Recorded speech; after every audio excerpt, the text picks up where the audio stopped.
coming up on the Middle Class VO podcast. Just be authentic and who you are, whether you're in the studio, walking your dog, feeding your children, you're going to have so much more success in your strategy. People want to embrace you as a person. If you need e-learning, we're just an email away. Corporate narration, tell us what to say. Explainer video, imaging radio, slinging local cars, reading IVR. No, we ain't no stars. This is the Middle Class VO podcast. The Middle Class VO podcast. The Middle Class VO podcast.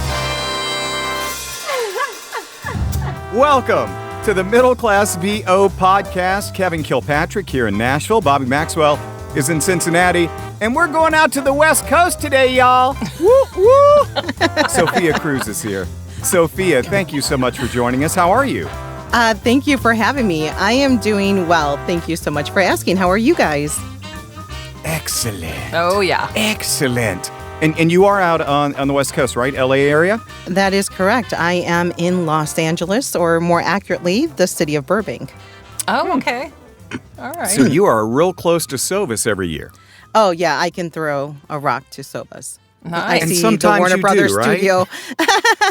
Well, can I make my reservation for the next time it's actually in town again? Yeah, I'm not surprised it's not in town this year. Everything in Los Angeles is pretty shut down. So I'm not surprised that Warner Brothers said, no, we're not going to have anything tentative for this year. Oh, wow. Wow. How sad it is. And Sophia, we last saw each other at Sovis Correct. towards the end of 19. And Yeah. as we know what 2020 brought, and now here we are going to 2021. Yeah, it doesn't look like we're going to be able to do Sovis live again this year, unless anybody's heard anything different. Yeah, it's going to be both live and streamed. It's going to be both the option. Yeah, so Really? it will be in New York. Yep.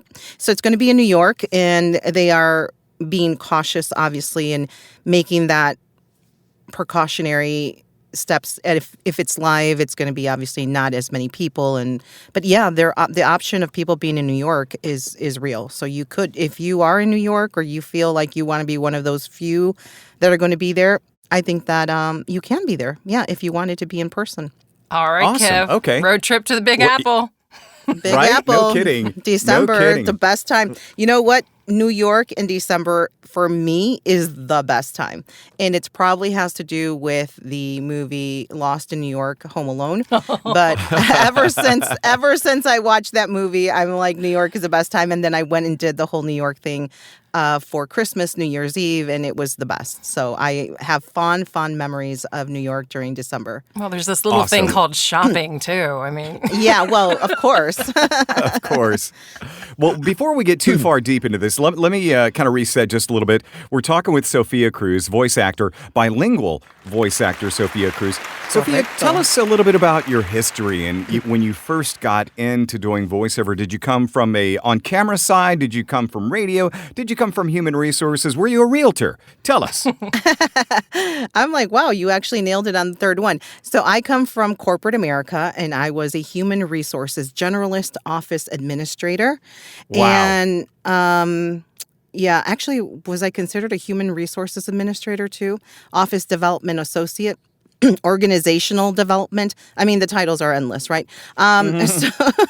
So that is my background. I unfortunately, and I say unfortunately because I feel that without having any strong background in either music, singing, playing an instrument, having that theater acting background, you are basically starting from scratch. And I have seen over the course of the past 15 years or so, the people who have the aforementioned background tend to excel a lot quicker in this industry as opposed to someone like myself who had no necessary prerequisites, fundamentals in place. Mm-hmm. So for me, it was a complete 360. What is voiceover? I didn't even know what it was. I got I was a public speaker since the age of 16. So that is how I was, quote unquote, discovered by a company who said, hey, I love the way you sound. Would love to have you record my voicemail greeting in Spanish and English. So back then, my first job was that bilingual English and Spanish. Now, back then, I didn't realize what an asset that was. In fact, because I grew up being picked on for being Mexican and I was an illegal immigrant, and apparently kids know that when you're young, you say stupid things like, oh, yeah, I'm illegal. And then that kind of carries you through the entire years of your school. And it really became an issue for me where I was just constantly bombarded with racism. Oh, I went bad. to a predominantly white school. I think there was only 3 Hispanic people, me being one of them. And I must have said in my ignorance that I'm illegal. And it was just nonstop on to that point. And so I was just constantly like, I wish I wasn't this. I wish I wasn't brown. I wish I wasn't illegal. And I wish I wasn't Mexican. So for the longest time, I just ran away as fast as I could from my heritage. And being able to speak Spanish to me was like, ugh, and it's like everybody used to tell me, that's such an asset, that's such an asset. And I would be like, you guys don't know what you're talking about. This is not an asset. It's been my biggest pain in my ass. And so when I went to corporate America, I was like, and my first name, so I changed my name. I'm probably one of the few voiceover actors that anybody knows. When I started my voiceover career, I was known as Faith Coons. Really? And that's right. There was nothing in that name that said I spoke Spanish on purpose. But my first name, my legal birth name is Rocio. So it's spelled Rocio. Rocio is a very common name in Mexico. It means the morning dew. And gosh, to make somebody say Rocio, it's like you might as well tell them to say like the worst, pronounce like the hardest name ever, because it was Rocco, Rocio, Rocco, everything but Rocio. Right. Oh, bad. So you guys, so I have the name, I'm the illegal, it's just like everything was against me. So yeah, I didn't want anything to do with it. So when I got to corporate America, I had to stick with my name because I didn't know any better. I would have changed it back then if I knew I could. And, so I'm like, yeah, I speak Spanish, but I would be like, but don't worry, I speak really good English. And it just, and they just would look at me and it's so funny because I just didn't want that to be an asset. I was so like gung-ho, like this is not an asset. And I worked at one of the top, it got bought out. Axiom is one of the biggest tech companies back then in the 2000 era. And they had a factory where people worked in the warehouse and everybody there spoke Spanish. Well, they had their own human resource specialist that was only dedicated to them because I didn't want to do it. I was like, nope. I am only going to do the English side. So yeah, I really, really rejected it. So all that to say that it took me a very long time to come back full circle and embrace who I am in 100% of what that all means. So my journey to being Sophia Cruz really has been extraordinary in the sense that I had to let go of every single criticism I've had along the way. So I had that growing up. And then when I entered voiceover, it was the opposite. Now you don't speak good enough English. Now I have an accent. Now I'll never make it because it's not neutral. And then when I decided to start doing the Spanish stuff, then people were like, oh, my colleagues, oh, you're not good enough. That's not perfect enough. It sounds too American. It's like, oh my fucking God, like when is it going to be enough? So I just had to say, and I hope it's okay to say this, but I had to say, everyone, like seriously, everyone, and just let me fucking do my thing. And I just decided to say, it and just embrace, this is who I am. I've become the perfect blend of being a Mexican and American, and I've overcome every obstacle to get here. And gosh darn it, I'm going to be myself. And whoever likes it, great. And whoever doesn't, can fuck off. That's Scab Worthy. Good And for you. yeah. And so that's really, it's been 4 years that's happened. It hasn't even been that long. And it has been night and day in my career. I've been the most successful in the last 4 years than I was the previous 11, trying to be somebody I wasn't, trying to fit in, trying to make that general American dialect work for me, trying to really be more Hispanic than I really am. But it's like, okay, here's the thing. I am Hispanic. I was born in Mexico. I had to cross the river. I had to learn English. I'm like, why do you... So now I have to tell my clients, Sophia, can you have that more of a Hispanic accent? I'm like, dude, this is real. Like you can't get any more. You just can't. You can't get it more real. This is authentic. So I have to educate my clients all the time. Like you do not have to have the accent in order for it to be authentic. And God knows I don't have general American dialect. So believe me, you're already getting a flavor there somehow. So yeah, it's definitely been a ride. Have you lost jobs because of being too Yes. American? Okay. Yes, I have, and I'm proud of it. No, I'm just kidding. No, I have because, so one of the things that I feel, this is just my personal professional opinion, I don't feel that we are puppets, that you can dial up and dial down. We don't have this knob of accented, perfect Hispanic, and now we're a little bit more and less. I think that is... just think about it from an American standpoint to you. Can you sound a little bit more white? Now try to sound a little less white. It's like, what the fuck does that even mean, right?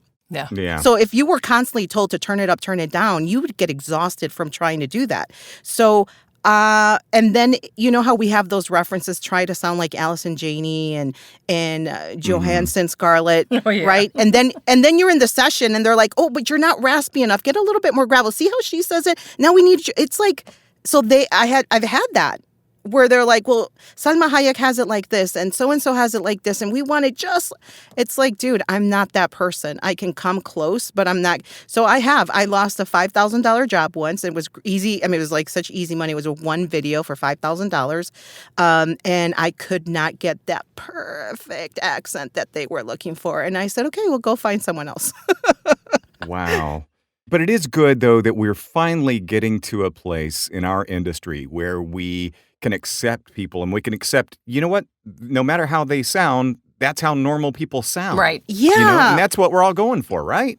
Yeah, so this is how I'm phrasing it.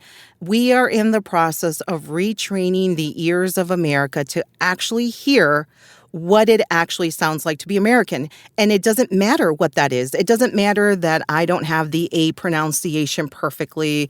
The dialects of our country depends on the region, as we all know. And all of them are valid. We are all Americans. I can say I'm an American because I'm no longer illegal. I became a United States citizen. I started the process through Ronald Reagan's amnesty program in the 80s. And, I became a citizen shortly thereafter. So, this is America. We are a melting pot, whether we like it or not. It's been a country of immigrants migrating here since the beginning of time. So, this is what makes up America. This is what makes America amazing and beautiful. So for the longest time, it's only been that neutral general American dialect that's reigned the airs of the airwaves and TV and everything that we know in the media, entertainment. So to train the ears now to attune to what a Black person sounds like and not be that stereotype. Because what I experience in the Hispanic Mexican side, the Black people experience, right? Can you sound more urban? Can you be more Black? Mm-hmm. It's like, you don't say that to white people. Why are you saying that to us, right? So they have the same issues. What does a Black person sound who's gone to college, who didn't grow up in the hood, if you will? That's valid. Why does he or she need to sound like she did grow up there if she didn't? She didn't grow up in the projects of Harlem, or in my case, I grew up in Chicago. Cabrini Green was the projects in our area. Just because you didn't grow up there doesn't mean you know what I mean? So it's accepting that we all have our sound based on our upbringing, our heritage, our culture, where we lived, our society in our corner of the world, of this country. All of that is valid. And to stop making us sound like we're something else and to fit into this mold of what you think So this is the problem. Everybody thinks they know what we should sound like, but like we're here telling them, but this is how we sound like. And believe me, it's okay. And it's not just race either. Now it's accepting, how many auditions do you see non-binary? So it's not necessarily your accent is what I'm trying to say. It's what your sound is. Right. And who's to say to a non-binary that they can't sound how they sound? Right. Right. But we as in the producers in the world who creates, they are like, well, we think this is how they sound, so we got to find that person, instead of just accepting, hey, this person is actually non-binary and this is how they sound. And it may not fit the mold you thought that person should sound like. And that's okay. Yep. So to me, that authentic casting, I know there's a lot of issues with it, but I feel it is the step in the right direction to stop this crazy stereotyping of people, of gender and race, to just let us exist and be who we are. So that's that. I'm a big supporter of that and celebrating the diversity that we're seeing. I mean, never in the history of my life have I turned on the TV and seen as many Black people as I've seen since last year. Thanks to Black Lives Matter. So it's a beautiful thing, and I'm excited for this path, even though I understand that it's not coming necessarily because they want diversity. I feel that a lot of people, it's like their arms are getting twisted, just like in corporate America, where we had to have, that whole diversity and equal employment opportunity. We're seeing that now finally in voiceover. Yeah, it's crazy. And the thing is, Sophia, is we were going to dive into this topic today, and you just barreled right into it, and we're so glad you did. And you've already answered some of the questions I was going to ask you about, and I didn't expect the level at which you told us your stories, that this would have happened to you throughout your career. And it's unfortunate, but it's good to see the light at the end of the tunnel, kind of. And we are starting to hear more diversification of voices in the TV spots and on the radio spots and the like. Tell us about, being bilingual in the voiceover world. And, you told us the bad part, and you finally came to grips with, hey, this is who I am. Now tell us the benefit that you have attained from it. Thank you. Yes, let's talk about the positive. So I just finished doing a live audition for a major brand that required a Spanish speaker who knows how to pronounce the brand correctly in English, right? I have another audition where another major brand where it's English and Spanish all within the same spot. Oh, wow. Oh. Most in the 80s and the 90s, that was called Spanglish. Today, that's just being bilingual, is being able to shift back and forth. So the reason why Spanglish had to go away is because when you say to someone you're a Spanglish speaker, that implies that they do not know how to speak fully well English and Spanish. So they have to mix it up in order to get their sentence across. So like if I didn't know how to say the word purple, let's just assume, I would be like, is it that morado thing over there instead of that purple thing? So people had to mix the two languages to come through, right? And it's funny, but it happens. I'm like, my cousins don't speak any Spanish compared to how I speak it fluently. They didn't grow up speaking Spanish like I did. So my cousin Chaito, one time, I mean, this is hilarious, but it happened. Her mom and I were talking about, we're going to do this on Wednesday, which is miércoles. El miércoles vamos a hacer esto. And she's like, what's miércoles? She can pronounce miércoles, but she didn't know what it was, right? So that happens in the household. So that's why Spanglish was considered that. Today, if you said to me, I'm a Spanglish speaker, that would be inaccurate because I can actually understand fully English and Spanish. So today it's more appropriate to say that person is bilingual. So now we're having these bilingual spots as opposed to quote unquote Spanglish spots. So these spots have been prominent now for the last 3 years. I did a major campaign for Office Depot or Staples, I don't remember which of the two, where I did a series of back to school commercials, both in English and Spanish. So like, cómpralo ya, your next book, it was all in one. So I love the fact that I'm continuing to see that trend. And what it does is if you can pronounce, here's the thing, if you can pronounce the brand completely in Spanish perfectly, and then you can say everything else in Spanish perfectly, that's the huge asset. Now, it does say for people who can pronounce perfectly English, they only want the English with a slight accent, meaning I couldn't have a heavy accent. And that's okay. Because there's plenty, God knows, right? I just finished saying I have lost several jobs because of my accent wasn't good enough. So it's okay. Like I don't get upset when I lose jobs because I don't have a heavy accent anymore.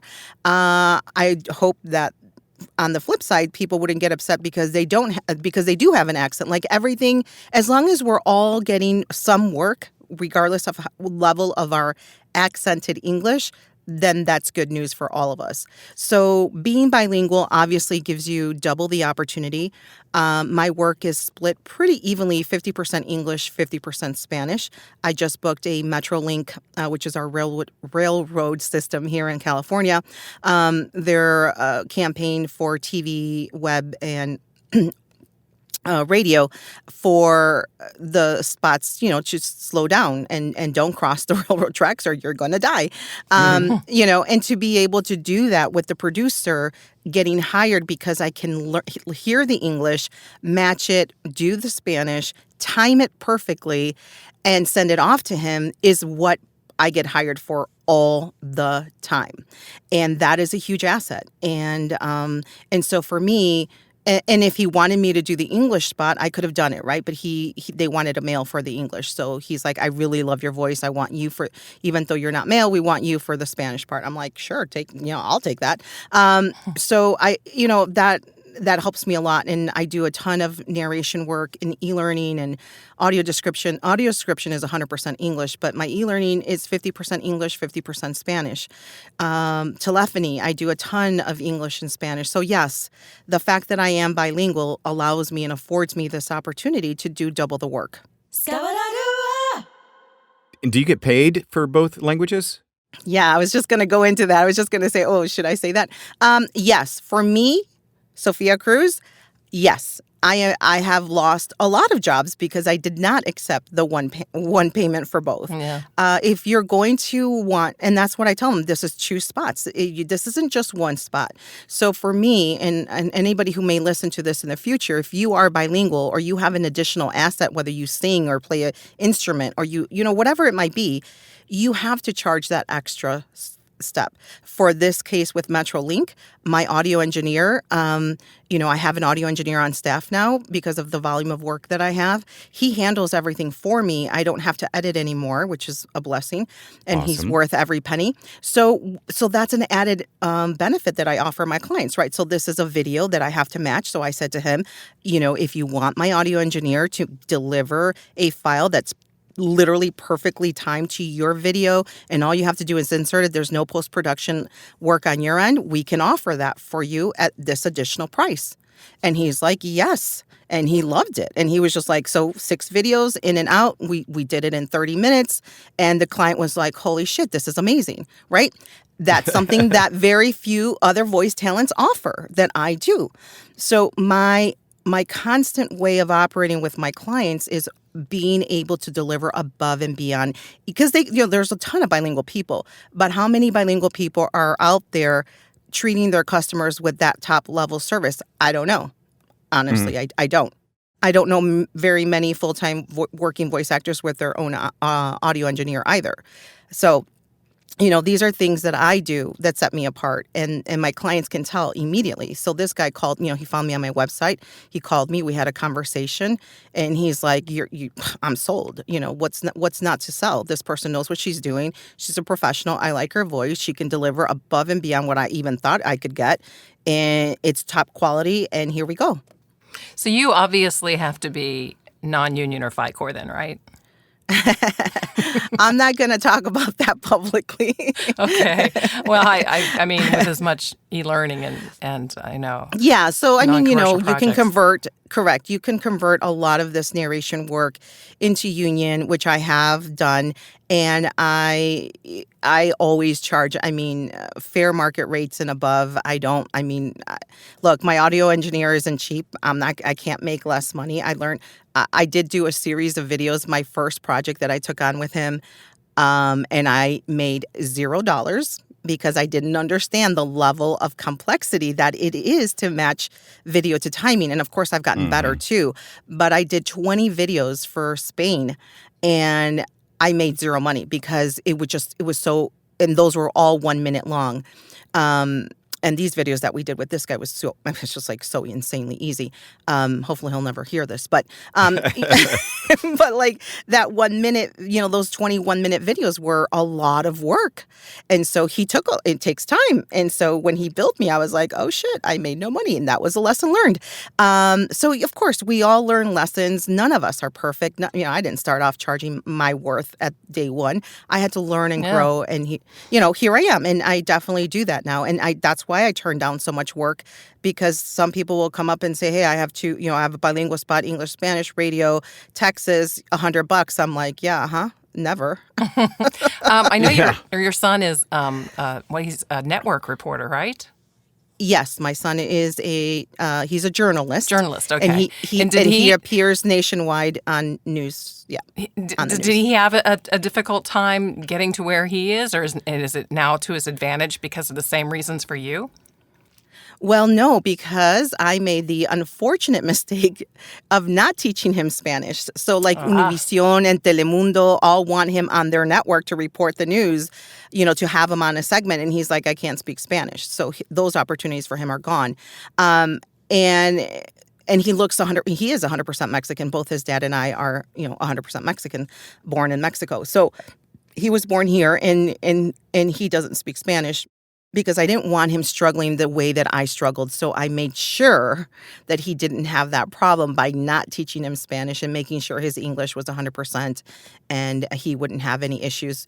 And, he doesn't, when you don't know what you're missing, it's like, you don't know what you're missing. You don't know what it's like to live in my bilingual world doing these spots. So you're like, I got plenty of work. I'm not worried about it. The same thing with him. He's like, well, I'm successful. He's a 25-year-old, very successful journalist, and he's like, well, I can't get on Televisión Telemundo. It's okay, like it's not a big deal, Now, if he had the opportunity to do that, and he desired to learn more Spanish, which he does, but here's the thing: everybody who thinks they can learn Spanish overnight, it's just not possible at the level of fluency and fluidity that it requires, even for someone like me who spoke Spanish growing up and then ignored it for so long. I had to get a tutor to get back to the level that I am today. And I had to really work and perfect it.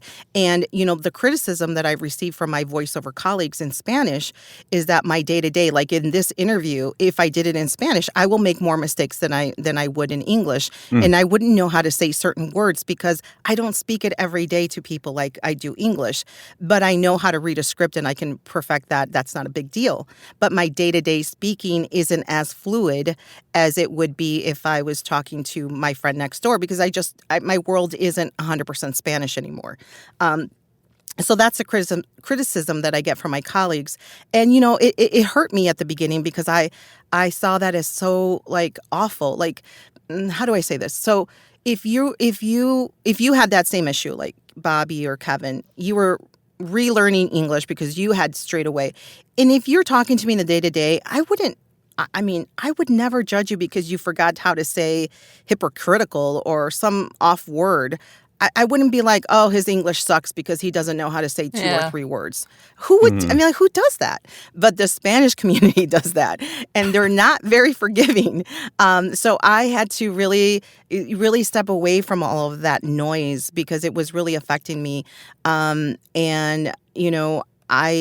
I'm glad that I could still have the success that I have because, again, it hasn't been easy. How many of us struggle with that quote-unquote imposter syndrome, right? And then on top of that, having people like shame you and guilt you and make you think you're not good enough, like nonstop, that's crazy, right? So you have to just shut that noise off and just be like, you know what, forget you. And I did that, so I'm grateful for that.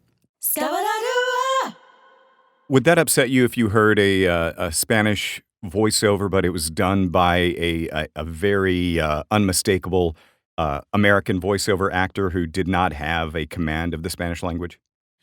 Not really. Here's the thing. I've heard them.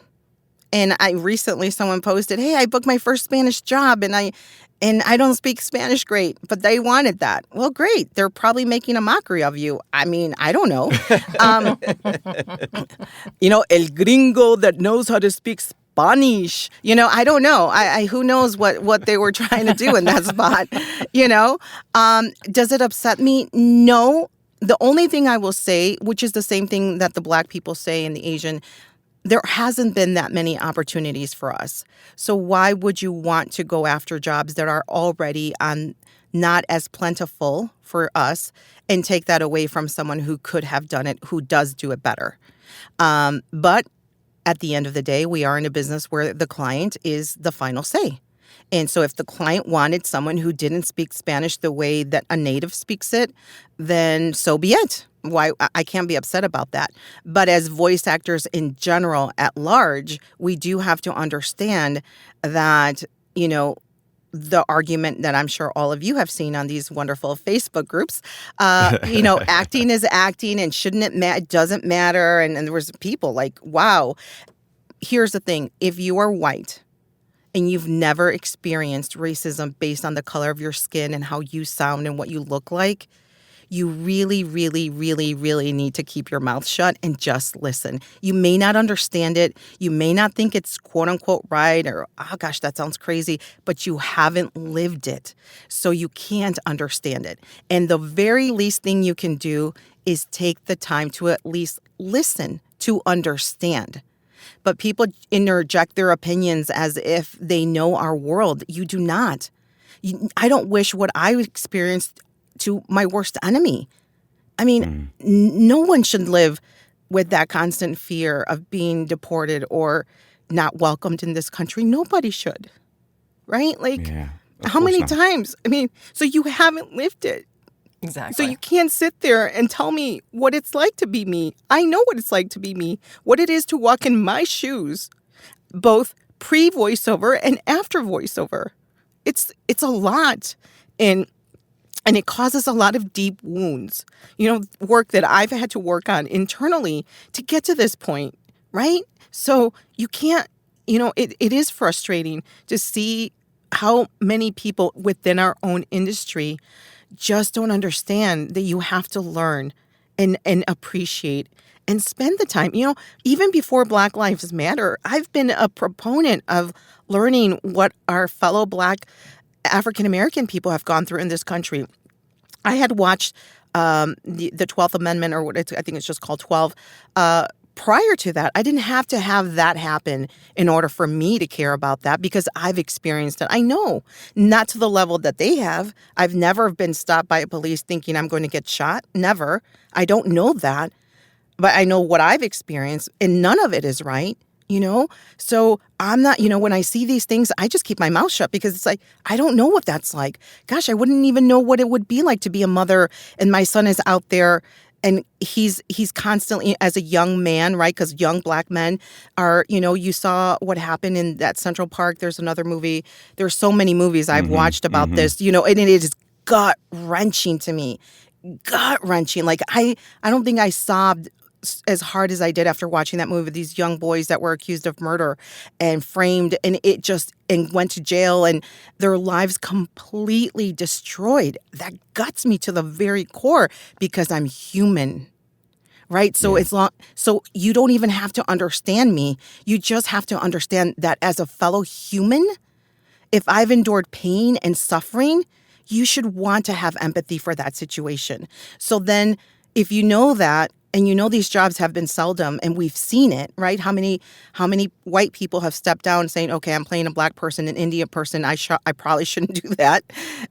Let's give them a shot." Yes, you may not think it's right because, like, oh my gosh, this is acting, but it is.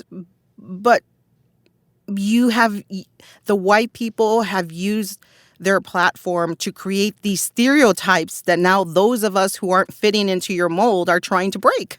That's what they've done. They haven't even done it authentically. That's why it's such a problem. Of course you can't do it authentically. You haven't lived our lives. 100%. Yeah. It sucks that you've had to endure all this, but it is so encouraging to see you come out with this fiery spirit on the other side, Yeah, Sophia. that's what I was just going to say. It obviously very, very emotional topic, but you are so confident and so sure of what you're doing, and that's amazing that you got through that and you're at the level you're at now. So congrats. Thank you Yeah, so congratulations. much. Thank you. We're going to be wrapping up before too Yep. long, Sophia. But before we do, I want to get two things from you in just a minute. I would love to hear, and we've kind of already heard some nightmare scenarios, but I would love to hear a nightmare session story from you in a minute where, you had a session, and Bobby and I have talked ad nauseum about these. We've had many of them. And, it's just a session that maybe couldn't have gone worse. So be thinking about that for a second. But first, let us get some good old social media nuggets because we know Sophia is one of the queens of the social media world when it comes to voiceover. Tell us your successes with regards to social media. What works? What maybe have you found that doesn't work? A penny for your thoughts. Okay, so prior to 2020, I felt like social media was the shit, meaning it was amazing. There was like so amazing, blah, blah, blah. I have since changed my perspective on several things. So I'm glad that you're bringing this up. Social media, just like any other marketing platform, is an easy way for us to show the world who we are. And for most people don't understand this, your brand, regardless of what your tag is, regardless of your colors of your website, your brand is you. That's it. It's you, your face, your voice, along with your personality and everything that you showcase on social media. That is your brand. So every time we're connecting on social media, we are essentially giving of our brand to the public. So prior to 2020, that was easy for me because I've been very open and I feel very positive about everything. And, showcasing who I was easy for me because I was coming finally from a place of authenticity. I find that people who struggle the most are the people who try to put on something that they're not. Maybe a brand was created for themselves that doesn't fully fit who they are. I've seen this in several of the coaching students that I've had in the last couple of years. In fact, I'm working with several people right now to really authentically show their brand for who they are. And they don't have nowhere near the same story that I have. But, one person is gay, one person is Black, and for them to really own it has been really hard for them because they're afraid of like this world that they're not used to. So there's a lot of people in my shoes, maybe looks very differently. And maybe even I do have a white person too, where it's just being okay with who you are. So if you're okay with who you are, which I am today, and I have been for the last 4 years, then social media is a lot easier because you don't have to think about what am I going to post? Does it fit my brand? All of that goes out the window. The work, the thinking, that goes out the window. So we know that marketing has shifted from what we used to know to more authentic. We've seen this word conversational, authentic, no polish, no announcery, blah, blah, blah, right? So marketing is also shifting that way. The reason the influencers had such a big positive ROI explosion was because it was quote unquote authentic. It was like when we went from fully produced movies to Real Wives, supposedly. And then we discovered that that's also not true. So then we're like, oh, that's not what we thought it was. So we're always searching for the right and the authentic feel of everything. So social media, and no one has said this ever, so it's first on your platform, we are going away from the ego-driven social media platforms where, look at me, I'm in my studio again, look at me, I'm doing this again. We're going away from that. For anybody who's going to listen to me and agree with me or even trust what I'm saying, if you switch from that to just being yourself, just be authentic and who you are, whether you're in the studio, walking your dog, feeding your children, you're going to have so much more success in your strategy. People want to embrace you as a person, especially after 2020, because we're so hungry for that connection of real, to be able to say, yes, this was such a shitty year, wasn't it? And this is how I dealt with it, by being with my dog, going to the beach, whatever that might be. In my case, I became a workaholic. Why? There was so much work. And of course it was a detriment to me, and I've had to share that. I was awful. I mean, I totally neglected my health. I was in the studio recording, not even auditioning, not even marketing, recording 10 to 14 hours a day. Yeah. nonstop Monday through Sunday. It was insane. So I had to decide that's enough, right? And I did commit a couple of faux pas on social media. I posted a video that was not received well. I didn't research it enough. I trusted the source. And so now we live in a world today where you really have to verify what you're posting. Okay, lesson learned. And then I made a well-intentioned post when everything went I was talking, I'm on the phone. I'm in sessions all day with engineers and they're like complaining like, gosh, these voice actors don't know anything about studio. And I'm like, well, this is easy. Just ask them. Create a form and ask people how long they've had their studio and how many sessions they do a day. And then you can weed out people really fast. So I posted that on social media. And of course, everybody's like, oh my gosh, you're so against new people. And I'm like, no, really, I'm not. Like, that was not. But when you are, so my fault, this is my fault. My fault was not taking into account read the room. Right? It wasn't like I didn't read the room that everybody's panicking, right? Because my world, what was my world? My world was like the best world there could be. I already had known, I had some major projects that I already knew I was going to be out, whether the world shut down or not. I personally was not going to have a life for 3 months because I had this massive project on top of everything else that I booked. I booked a $100,000 e-learning gig. I have $100,000 worth of audio description. I had, several, seven figures, whatever that's called. I don't even know numbers, like in political work, plus the commercials, plus my agent auditions. I mean, it was just insane. So my world is that. So I'm coming from this like strength and like abundance and everybody's coming completely the opposite from fear and lack. So my message to that message was completely, and so I'm like, okay, I'm not. So I retracted and I realized that I'm not going to change my abundance mindset. I've worked really hard to get to where I'm at. And especially after everything I just mentioned to you prior to this, right? I'm not going to apologize for my success. And that doesn't take away from anybody's terrible situations. I empathize. Of course, it breaks my heart to hear how many people lost loved ones and all of that. Of course, I'm not ignorant to what happened in the world, but I can't apologize for my success. It doesn't mean I'm going to flaunt it, right? And I didn't. And then I posted a year-end video celebrating myself. I had one person say, read the room. How dare you brag about all your work? And I'm like, if you even understood how hard all of this has been to get to this point, you wouldn't fucking say that.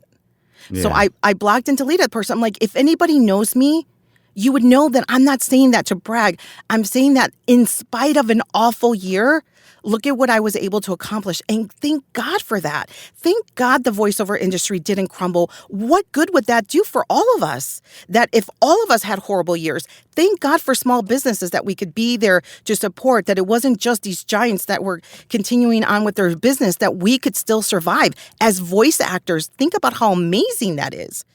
That we could still, there was a meme that I posted early on. What problem? You mean my chosen profession? We're always inside, locked in our rooms, right? Yeah. This is nothing new to us. We've been working from home. I've been working from home since day one, 15 years. Of course I'm prepared, and for those who weren't, of course, I empathize for them. I did a free Source Connect webinar in English and Spanish to help people. That's all I can do, but I'm not going to apologize for being successful and working my ass off. None of this came to me because I just decided to wake up one day and say, I'm going to be successful. I've worked really, really, really hard to get here and to receive the opportunities I've received. And I'm not going to apologize for that. And I am 100% in the mindset of complete abundance. Everyone can have that.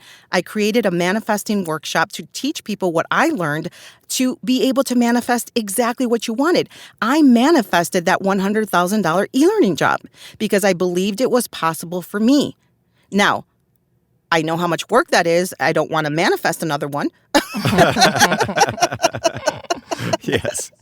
Oh, those can be laborious, but hey, at least it's not a $100,000 audiobook or a series of audiobooks. Oh, Lord have mercy. Could be worse.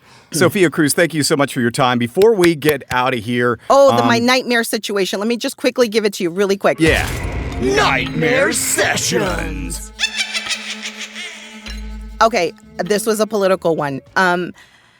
My bilingual, and this is important because my bilingual brain can sometimes betray me. There was a word, a very, very important word in this script that I just kept picking up. And I was saying it in the English way instead of the Spanish way.